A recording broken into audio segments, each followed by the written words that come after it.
Что можно сделать за 26 лет жизни? Кто-то к этому времени только выходит на хорошую работу, кто-то еще даже не закончил учиться, а кто-то успевает стать национальным героем и гордостью республики. В этом году исполняется 136 лет со дня рождения Габдуллы Тукая, великого поэта, который, несмотря на очень короткую жизнь, оставил яркий след в национальной культуре.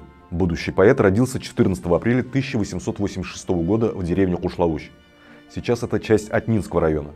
Едва успев познать родительское тепло, в 4 года он остается сиротой и попадает из одной приемной семьи в другую.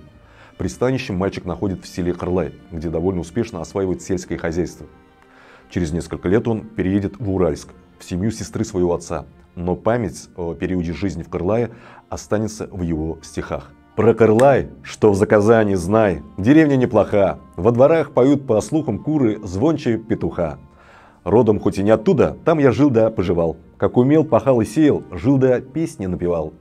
Не забыть вовек забором окружал деревню бор, травы бархатным узором на лугах ласкали взор. Велика ли деревенька? Нет, совсем не велика. Всем дворам хватает влаги небольшого воротника. Там не холодно, не жарко, все известно наперед. Ветер вовремя подует, дождик вовремя польет. В новом городе в возрасте 18 лет Габдулла Тукай проявляет себя как поэт на страницах рукописного журнала «Аль-Гаср Аль-Джадид», а параллельно начинает переводить на татарский басни Крылова, передавая их в издательство. Первым знаковым произведением, вышедшим из-под пера Тукая, считается перевод стихотворения Кольцова «Что ты спишь, мужичок?». При публикации он получил название «Сон мужика». Рассвет поэтической мысли писателя выпадает на революцию 1905 года. Он поддерживает настроение толпы, что явно отражается в его произведениях этого периода. Яркий пример стихотворения «Не уйдем». «Вольная страна Россия, наша цель и до конца. Не уйдем и не зовите, криводушные сердца. Отвечаем неизустно, но в печати навсегда. Если лучше вам туда, пожалуйте сами, господа». Оно было написано как реакция на заявление правых депутатов в Думе о предложении отправки татар в Турцию. В это же время он пишет одни из своих самых известных произведений. Они тоже посвящены родине. Шурале, пара лошадей, родной земле. После многочисленных публикаций в газетах и журналах Уральска, красота и мощь слога поэта не смогла остаться незамеченной. Поэтому, переехав в 1907 году в Казань, он легко вливается в литературные круги. На страницах теперь уже более крупных изданий поэт продолжает говорить о национальной идее и о важности образования. В массовом обучении светским наукам он видел ключ к светлому будущему. Учение – самое острое, самое нужное оружие для победы правды над ложью, света над тьмой, чистоты над пороком. Неудивительно, что у него при жизни была огромная библиотека книг, занимавшая все свободное пространство в доме. Всеми экземплярами он охотно делился, но, к сожалению, после его смерти все книги были растащены.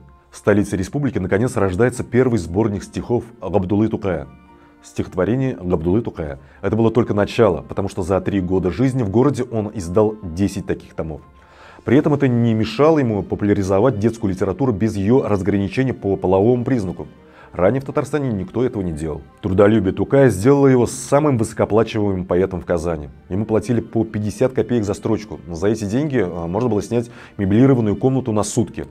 При этом он совсем не интересовался модой и не уделял внимания своему внешнему виду. А гонорары тратил на книги и обучение. Кстати, об одежде. Большинство портретов поэта представляют его в тюбетейке, что абсолютно неверно. Писатель всю жизнь ходил с непокрытой головой, по одной из версий, чтобы не отличаться от других русских поэтов.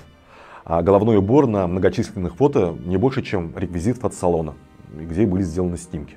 Несмотря на завидное положение как в кругу друзей писателей, так и в обществе, семью Габдулла Тукай так и не завел. Он был убежденным холостяком и намеренно не связывал себя узами брака, несмотря на частые попытки знакомых женить его. Находясь в Казани, поэт имел довольно большие возможности для продвижения своих стихов, в том числе и публичные выступления. Но перед аудиторией писатель выступал только 1 раз в жизни. Да и тот по воле случая. Как-то в разговоре с приятелем-журналистом Габдулла пошутил, что может прочесть в клубе лекцию о народном творчестве. Собеседник же воспринял предложение всерьез и анонсировал мероприятие на страницах газеты. Поэт не хотел ударить грязь лицом, поэтому в кратчайшие сроки подготовил материал и выступил на радость публике. В 1911 году у поэта начинаются проблемы со здоровьем. Но это не останавливает его от поездки в Петербург, где он черпает вдохновение, удивляется прогрессивности города и образованности жителей. Тукай хотел и дальше познавать новые грани творчества и хотел посетить оперу, но, увы, не успел. Ему был поставлен диагноз туберкулез, что заставило его уехать в Башкирию, чтобы попытаться поправить здоровье. Не увидев улучшения, поэт принял решение о переезде в Казань, где он работал до самой смерти. Переоценить вклад Габдуллы Тукая в культуру Татарстана невозможно. Его произведения продолжают переводить и переиздавать.